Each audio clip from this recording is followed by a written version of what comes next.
வணக்கம். இந்த வீடியோவில் நான் ஒரு ஹேர் ஆயில் தயாரிக்க போகிறேன். இந்த ஹேர் ஆயில் தயாரிக்கிறதுக்கு ரொம்பலாம் சிரமப்பட தேவையில்லை. ரெண்டே பொருள் இருந்தால் போதும்.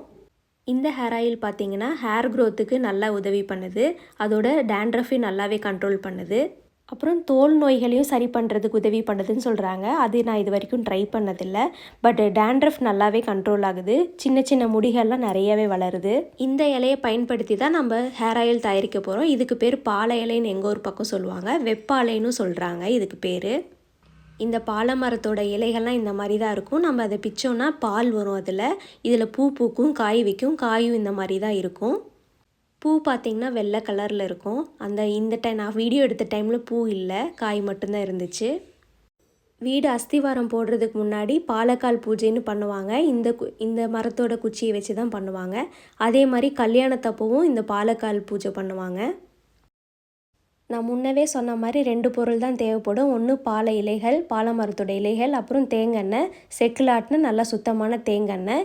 ஒரு 7-8 இலையை பிச்சு அந்த எண்ணெய்க்குள்ளே போட்டுட்டு 1 நாளோ 2 நாளோ வெயிலில் வைக்கணும். வெயிலில் வச்சதுக்கப்புறம் பார்த்திங்கன்னா நல்லா டார்க்கான ஒரு நவாப்பழ கலர் நமக்கு கிடைக்கும். இந்த எண்ணெய் காய்ச்சவெல்லாம் தேவையில்லை, ஜஸ்ட் வெயிலில் வச்சாவே போதும். சில நேரங்களில் 1 நாள் வெயிலில் வச்சாவே போதும், நல்லா டார்க்கான கலர் கிடச்சிரும். அப்படி இல்லைன்னா இன்னொரு நாள் சேர்த்து வெயிலில் வச்சோன்னா நல்லா டார்க்கான ஒரு நவாப்பழ கலரில் எண்ணெய் கிடச்சிரும்.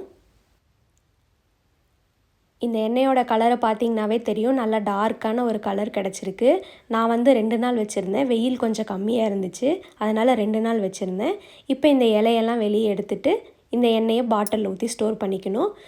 இதில் கவனிக்க வேண்டிய விஷயம் என்னென்னு பார்த்தீங்கன்னா, 1 வாரத்துக்கு தேவையான எண்ணெயை மட்டும் நம்ம இந்த மாதிரி போட்டு வச்சுக்கலாம். ரொம்ப நாள் ஒரு 10-15 நாளைக்கு மேலே ஆச்சுன்னா இந்த எண்ணெயோட கலர் அப்படியே கம்மியாயிருது. அதையும் லாஸ்ட்டாக ஆட் பண்ணியிருக்கேன் பாருங்கள்.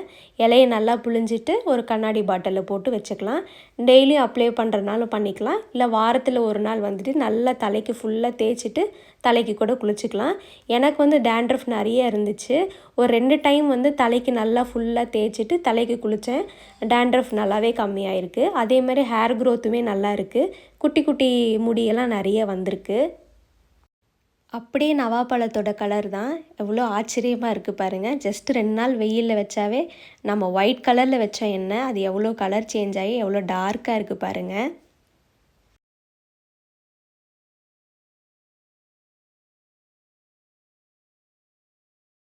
நான் முன்ன சொன்ன மாதிரி நான் ஒரு 15 நாளைக்கு மேலேயே வச்சுருந்தேன். எண்ணெயோட கலர் எவ்வளோ தூரம் சேஞ்ச் ஆகிருக்கு பாருங்கள். நல்லா டார்க் கலர்லேருந்து லைட் கலர் ஆயிடுச்சு. ஆனால் ஸ்மெல்லெல்லாம் அதே மாதிரி தான் இருந்துச்சு.